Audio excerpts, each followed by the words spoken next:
A pandemic was something that the global health community knew was coming, but the world was not prepared. A series of missteps in the early days of the pandemic led to cases of COVID-19 spiraling out of control globally in a matter of months. And now failures of the international community have prolonged the crisis, as inequitable access to vaccines has led to extremely low immunization rates in many low and middle income countries. My name is Sarah Jerving. I'm a global health reporter with Devex. I'm joined in discussion with Dr. Raj Panjabi, the US Global Malaria Coordinator and co-founder of the NGO Last Mile Health. Dr. Panjabi recently wrote in a Time article that preventing the next pandemic depends on a standing army of health workers within communities.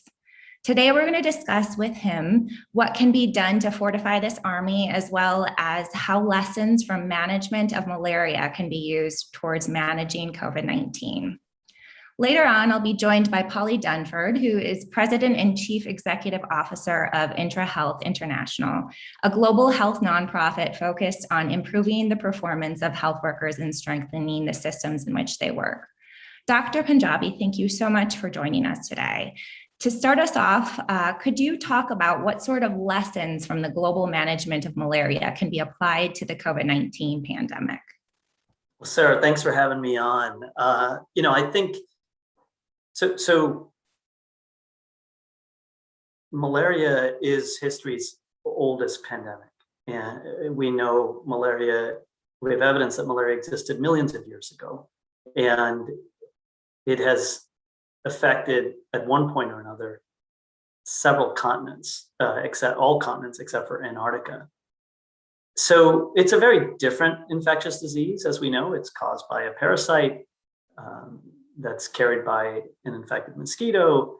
It is not a virus like coronavirus is. I want to first acknowledge they're very different epidemics and pandemics. But as I mentioned, malaria's impacted every continent. The world has beat it back. 40 countries have been certified malaria-free. 7.6 million lives have been saved in just the past 2 decades. 1.5 billion infections have been prevented thanks to the work of frontline health workers, of national governments, of partners like the Global Fund and the President's Malaria Initiative and philanthropies. So there's something to learn from that, because we've managed to eliminate a disease that still infects 200 million people. It causes 200 million cases a year and claims the lives of over 400,000 people every year. That is malaria. So there's a lot to learn from it. And I think as a doctor, having treated patients with malaria, having had malaria, having cared for patients in the United States with COVID, and having previously working now with my colleagues in the COVID response, there are some things to learn. I think there are really 3 major lessons from the fight against malaria. One is that there's no silver bullet. We need vaccines, yes. In fact, there's a new malaria vaccine that the WHO is going to make a decision on its use, how far it should be recommended in a few weeks. But we know that vaccine alone is not going to be effective. It has to be paired with tests. It has to be paired with medicines. It has to be combined with preventive measures. In the case of COVID, you have masks. For example, in the case of malaria, you have bed nets that protect children from getting bit, or people from getting bit by mosquitoes in endemic areas. And we need product development partnerships for all of this. Institutions like Malaria Medicine Ventures, an institution that the President's Malaria Initiative and USAID has invested in, which helps shape the market, helps shape the pipeline of new medicines in particular, are vital, as is the Consortium for Vector Control, which is helping ensure that we're getting ahead with new insecticides that are on the bed net. So that's critical. And the second, we've even found, Sarah, that with the new vaccine, the RTSS vaccine that's being considered by the World Health Organization, which has reached phase 4 trials, that it works best when it's combined with seasonal chemoprevention, meaning these are pills that in Mali and Burkina Faso and other parts of where malaria surges in the rainy season, where kids will take a pill and to stop from getting malaria during the rainy season, and when you pair that with the vaccine, you get a much higher efficacy, as was shown in a recent trial. So that's lesson one. Lesson two is bring care to people. Don't wait for people to come to care. Go on offense against these infectious diseases. If you look at COVID-19, the uptake of masks, vaccines is still challenging. Here in the United States, it's true in parts of Africa, in parts of Asia, of Latin America.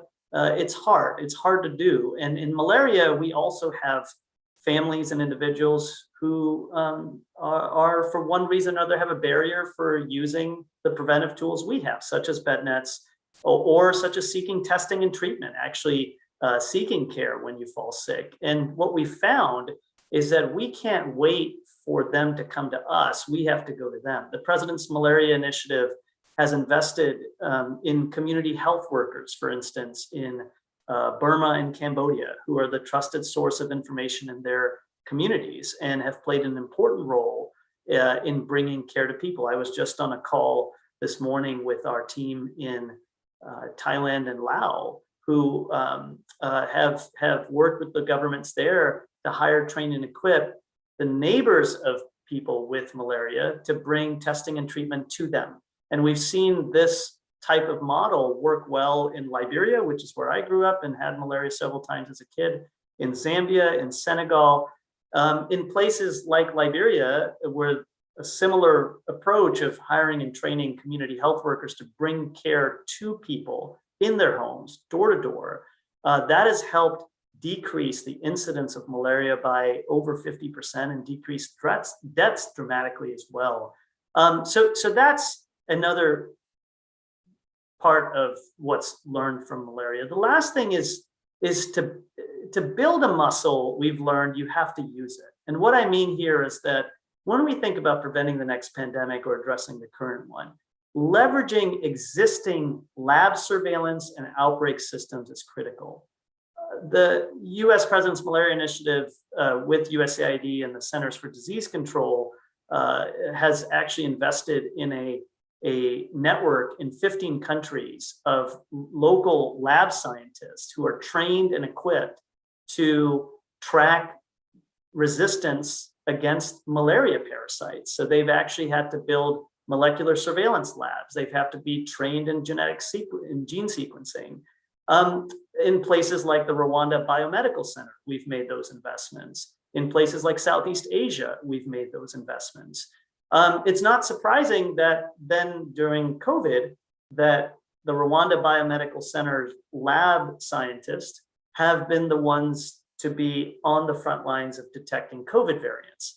And in Southeast Asia, the muscle, the labs, the outbreak systems that were built after SARS-1, like the 137 early detection system, was used to eliminate malaria in some of those countries, or get faster towards eliminating malaria in places like Thailand and Laos.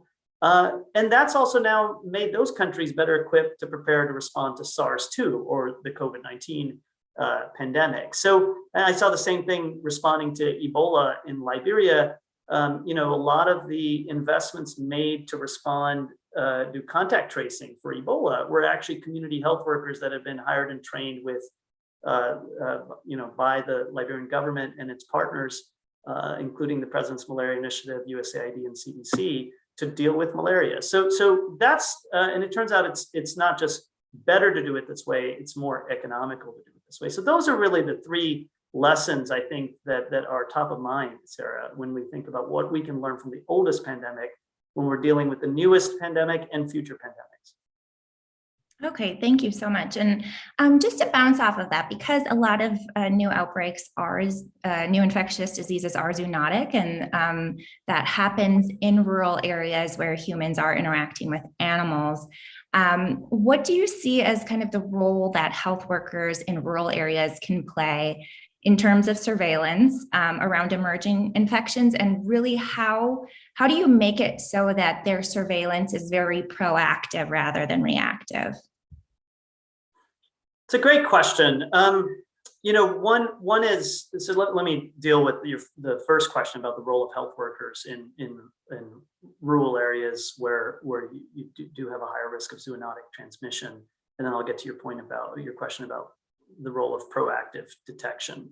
So first of all, you need more investments in health workers in rural areas because there's an insufficient number of them. We saw this during the Ebola epidemic in West Africa. It went 3 months before we were able to detect it. Partly that's because there's a density of rainforest, but a dearth of health workers, including community health workers and nurses.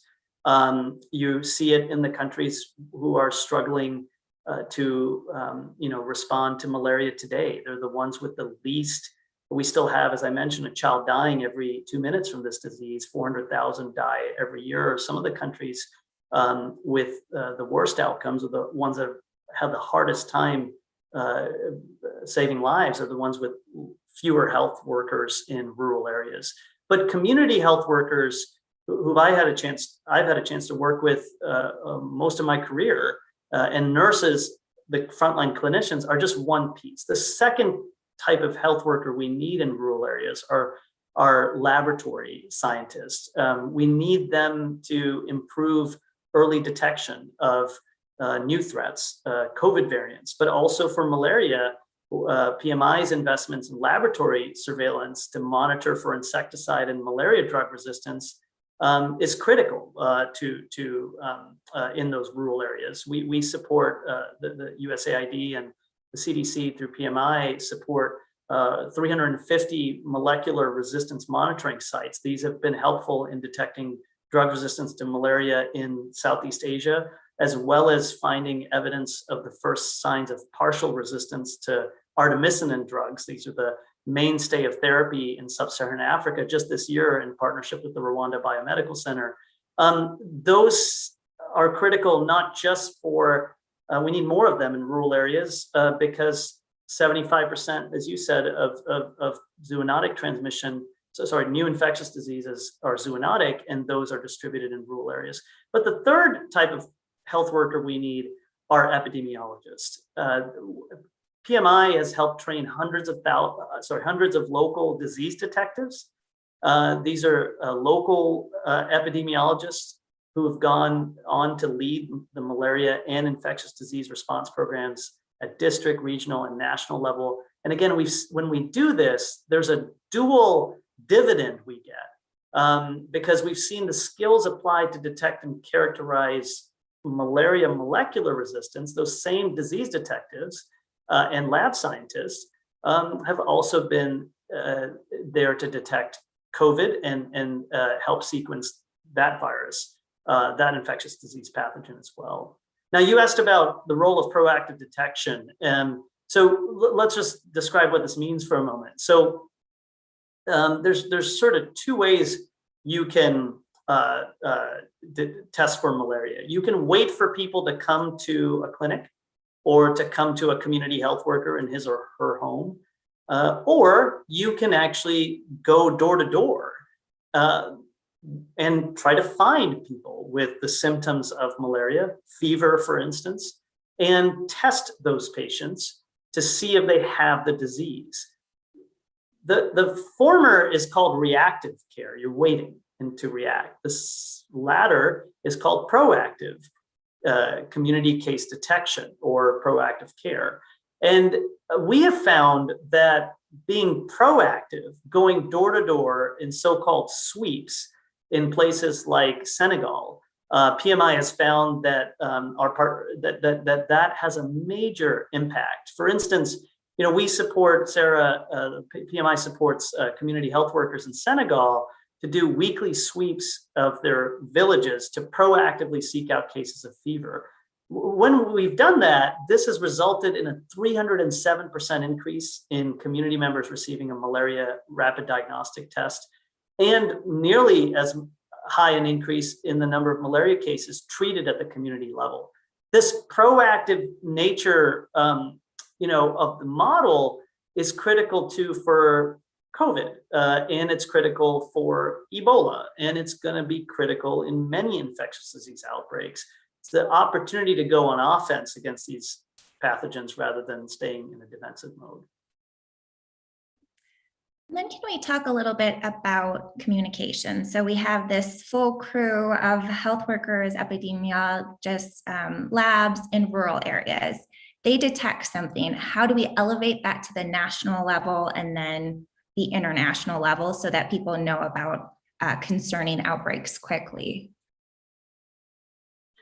Well, one key element of that is making sure that we have strong data systems at that at every level. You need it globally, regionally, nationally, and you also need it at the community level. So one critical thing we've seen, PMI has seen countries do, is to actually take the so-called health management information system that typically only extends to the clinic level and extend that health information system to the community level. So this allows, in settings like Liberia, where PMI, USAID, and CDC have invested with the government of Liberia millions of dollars to help strengthen the community health workforce there.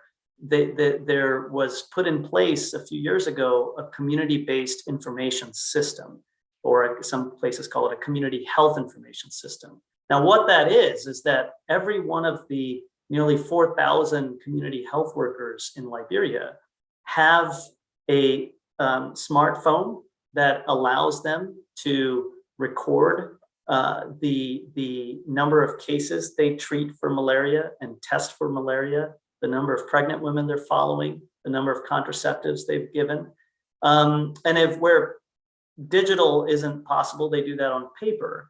And that same system was used following the Ebola epidemic to provide community event-based surveillance. And what that does is it allows a community health worker to report on the 13 or so reportable public health events, unexplained death in a community, for instance, of adults or children, viral hemorrhagic fevers that may be cause for concern for Ebola or Lassa fever, not new respiratory symptoms that were were not there, new rashes.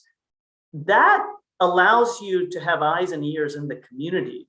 Most important, and that speeds up time to detection of a new potential threat. Now, that is also leveraging health workers that provide everyday healthcare.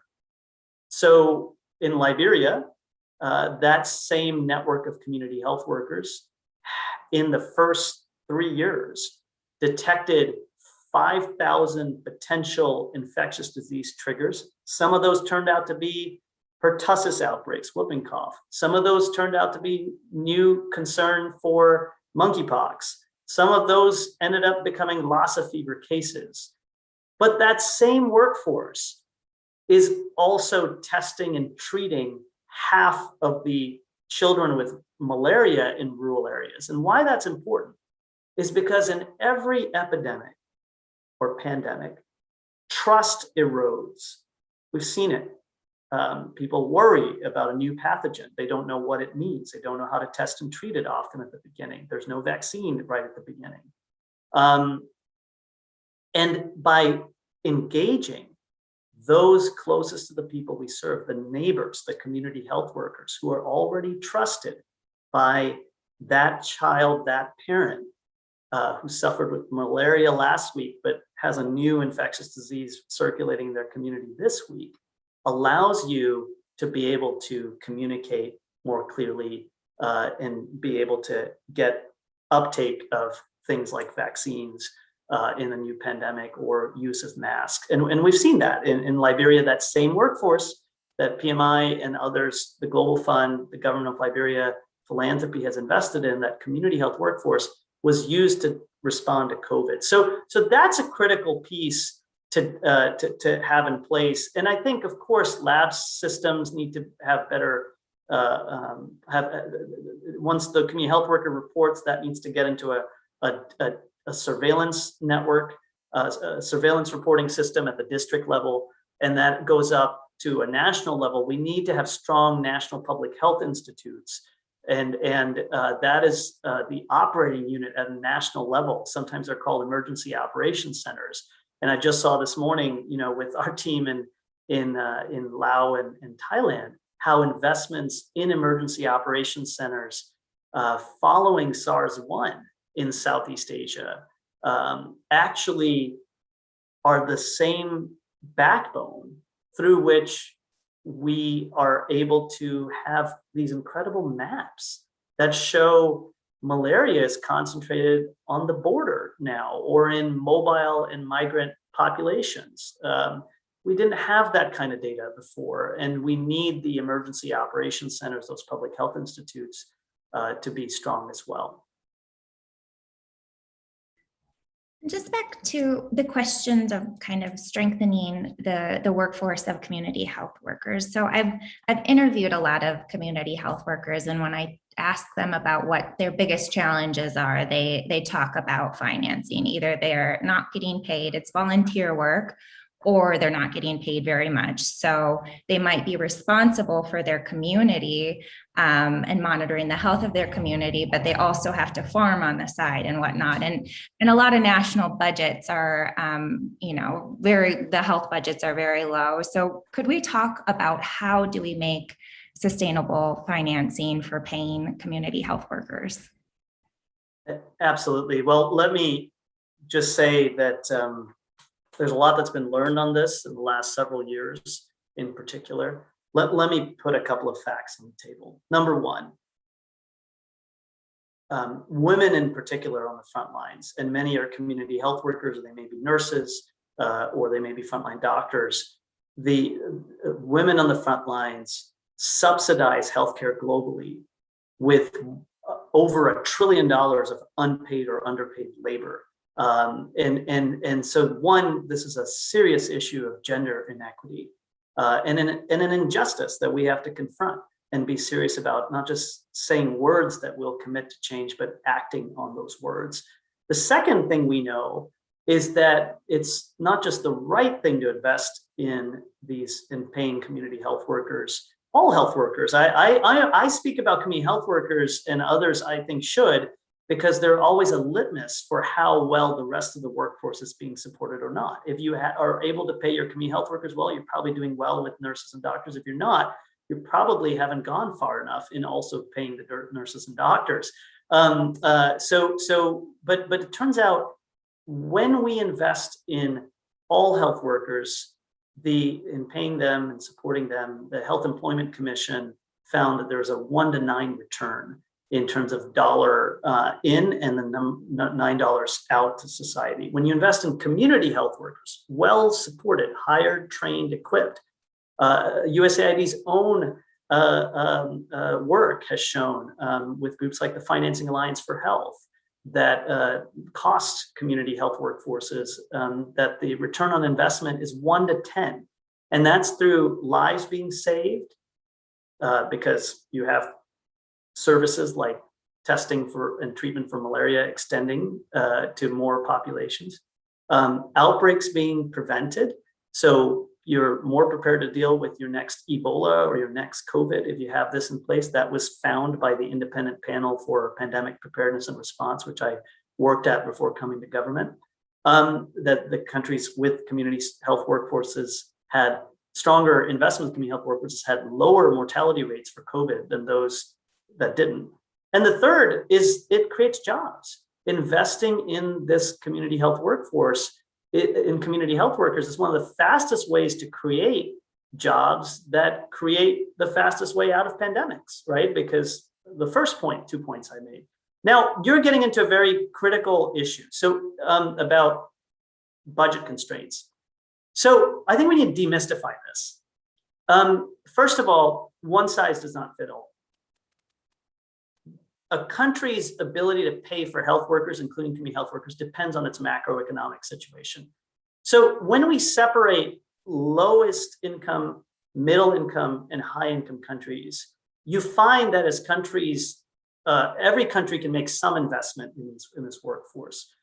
The lowest, low income countries, like where I grew up, Liberia, can also do things. They have, it turned out in Liberia that they decided, they did an analysis and they found that for about 5 to 6% of total health expenditure in the country, they could hire, train, and equip, pay a community health workforce that covered 60% of the rural population.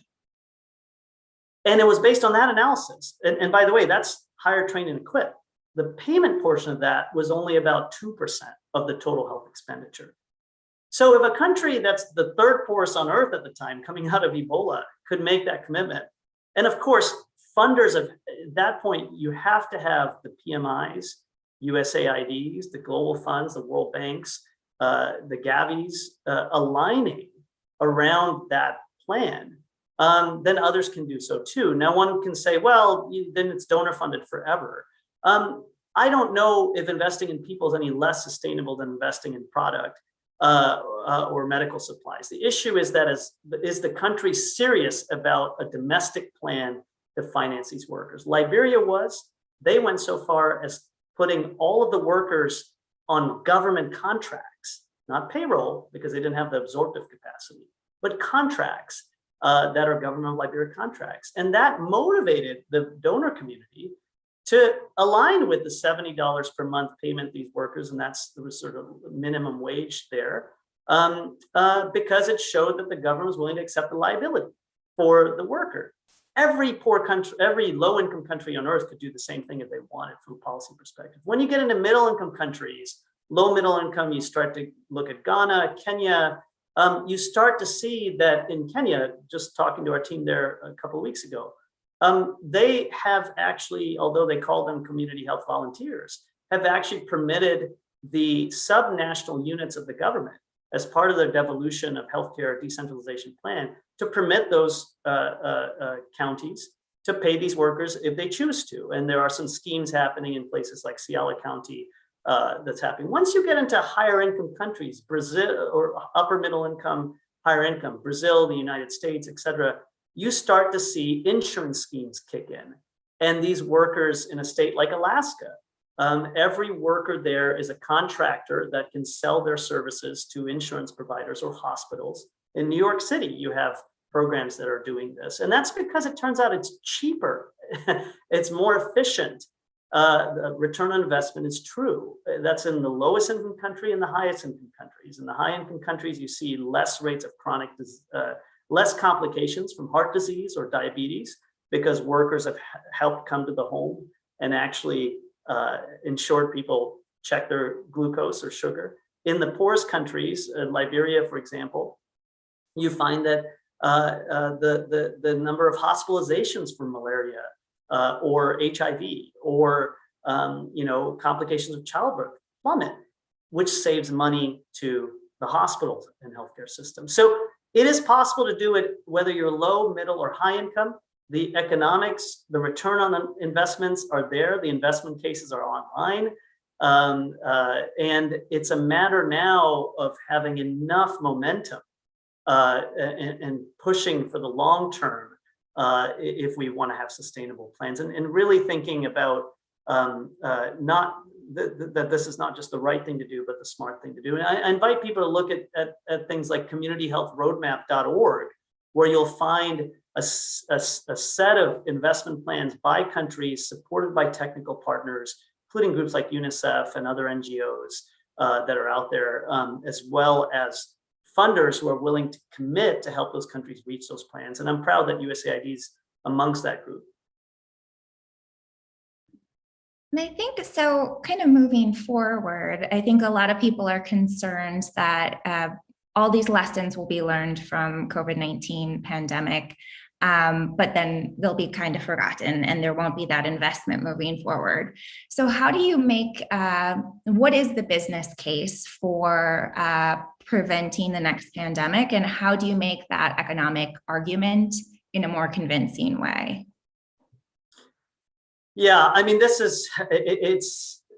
we're seeing the reality now, right? I mean, the financing preparedness, if we don't finance preparedness, we'll be caught in a cycle of financing response. And financing preparedness, according to the IOM study or National Academies of Medicine study a few years ago, cost about 50 cents to $1.50 per person per year. So 8 billion people, you're talking about maybe up to 12 billion a year for pandemic preparedness and response globally, annually.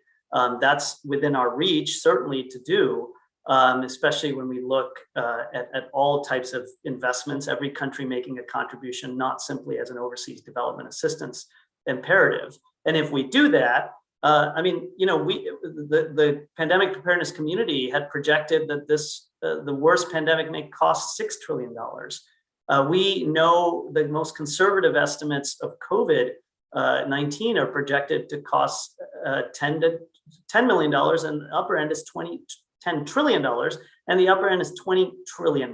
So, I mean, this is a massive, it's clear that the ROI on investing in preparedness is vital, and it's a no-brainer to do that. Now, you asked, how can we make it more convincing? Well, I think, and let me just say, one of the reasons USAID has a global health security program that's working with partner countries to build their capacities is to, in fact, prevent avoidable epidemics, detect threats early, and respond rapidly to disease outbreaks. So we get it, we're putting our dollars there, but how do we make the case more effectively? I think one way to think about it is how this pays for itself. If you think about the math I just gave you, $12 billion annually to pay for preparedness, that would help avert maybe $10 to $20 trillion from COVID-19 had we been prepared and could have stopped it at its source from the beginning. Essentially what we're arguing is preparedness pays for itself if the same metrics applied in the future within the first few weeks of a new pandemic. And that's critical. And of course, we need the investments in things. We need them in new vaccine financing, manufacturing, distribution. We need them in genomic sequencing and so that we can, and labs, so we can have the alarms go off as quickly as possible. But we've got to realize that investing in products is not enough. We have to invest in the people that deliver them. As far as I know, having worked on the front lines of COVID and having worked on the front lines of malaria and Ebola, is vaccine and tests and treatments don't deliver themselves. Health workers do. And alarms don't ring themselves. Health workers do. You talk about the first frontline doctors that pointed out SARS-CoV-2, or the first nurses that detected Ebola in West Africa. It's always a person that's there. And we know that we are still short 18 million health workers by the year 2030 if we do nothing different in the way we invest in frontline health workers. And that was before COVID took away. In just the last 18 months, according to the WHO, as of May, 115,000 additional health and care workers have died, partly because they've been unprotected with PPE, partly because they're still unvaccinated, though I know we are doing a lot. Vaccines went out this week from the US government to Indonesia, to Uganda, to Kenya. We all want to do more, and we need the world to step up also. But we have lost more workers during this crisis when we were already short. And if we respect frontline health workers, we have to protect them. If we praise frontline health workers, we have to give them a raise. And that commitment to them has to be through and through, not just for the pandemics that devastate us, but to ensure that the everyday epidemics are also addressed as well. We owe that to them. Well, unfortunately, we've run out of time, but thank you so much, Dr. Panjabi, for those powerful insights into what can be done to prevent future pandemics through integrating lessons learned from the management of malaria and looking at how we can best support community health workers and other important health professionals in the field, which will have dividends far beyond this current crisis. Thank you. Sarah, thank you. Thanks for having me on.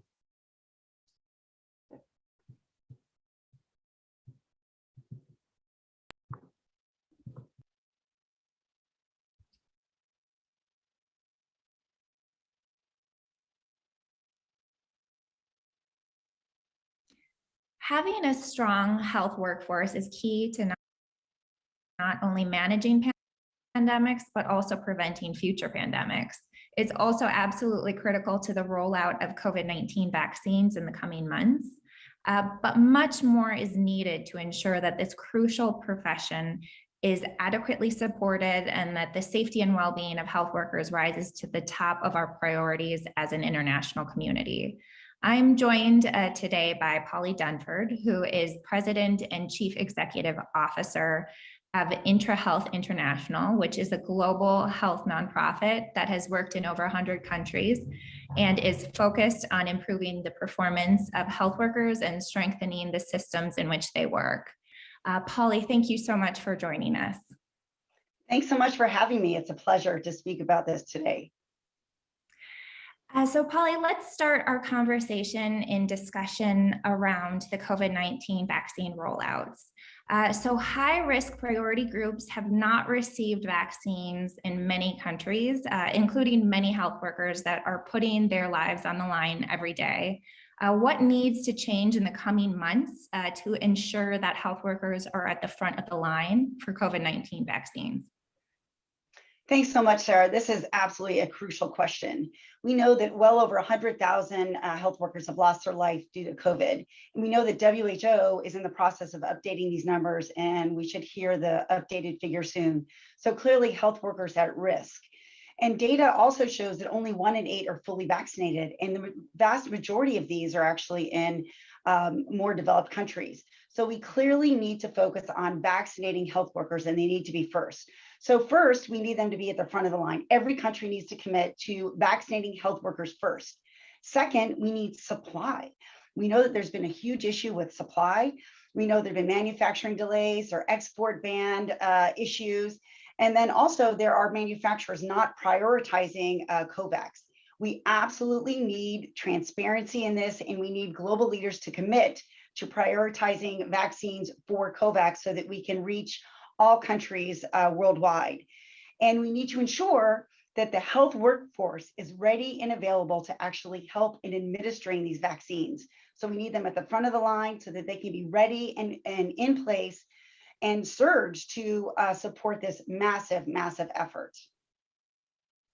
And in some countries, there has been some vaccine hesitancy, even among health workers. What can be done to remedy that? We need health workers that are getting vaccinated to do so publicly and to speak publicly about the importance of doing this. We need global leaders to speak publicly, important popular figures to show themselves getting vaccinated and talk about how important this is. We have so many community health workers that are out there working on behalf of all of this, and we need them to be able to talk to people in their communities, talk about themselves getting vaccinated and the benefits that it serves for all of them together collectively. And over the course of the pandemic, what role have unions and advocacy groups played in pushing for the rights and safety of health workers? I think this has been critical. I mean, we see right now Nigeria, Zimbabwe, their ongoing strikes. Zimbabwe has had intermittent strikes on and off. This is because health workers are not getting the support that they need. They're not getting vaccinated, as we just discussed. They're not getting paid. In some countries, health workers haven't been paid for over 6 months, and they're not getting PPE, basic protection. They're not getting conditions they need and the support. They've been on the front lines for a very, very long time. We have mental health issues are being reported, and a recent NIH study showed that PTSD is really the highest issue reported by health workers. So we absolutely need the needs of health workers to be met. So for example, some of our work in Kenya has been working with unions, country leaders, different organizations in country to bring people to the table and negotiate so that health workers can put on the table what they need in order to thrive. Countries can listen and therefore their needs can be met.